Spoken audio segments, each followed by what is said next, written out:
Eto ang legit, strong and low-key sweet ang chemistry ni na Joshua Garcia at Ann Curtis sa pasilip sa Pinoy adaptation ng It's Okay to Not Be Okay.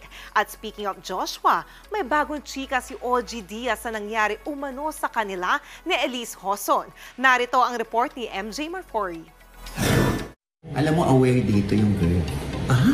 Oo. Talaga? Kumbaga, parang pilit na inaayos ito ng girl naman. So, nakarating na raw kay Emilienne Viguier ang chikang may nangyaring momol umano sa kanyang karelasyon na si Joshua Garcia at aktres na si Elise Hoson. Si Quizmo sa host OG Diaz ang nag-share niyan. Pero ang chika, mismong si Emilienne ang gustong maayos ang gusot. ito naman yung kay Joshua, pilit na inaayos ng girl. Oo, na sana hindi na umabot sa pisikalan pag nagkita si Joshua at si McCoy De Leon. Ay katulad nga. Si McCoy De Leon ang current partner ni Elise. No comment pa sina Joshua at Elise ever since kumalat ang chika.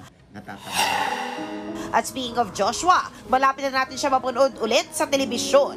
Ikaw ang dahilan kung bakit ako nandito. Inilabas na kasi yung teaser ng Pinoy adaptation ng K-drama na It's Okay to Not Be Okay. Bida rito, si Joshua bilang si Patrick, na role noon ni Kim Soo-yoon. Isa siyang healthcare worker at mapagmahal na anak at kapatid. Kay Matthew, nagagampanan naman ni Carlo Aquino, role niya noon ni Oh Jung-se. At ang nagbabalik din na si Ann Curtis.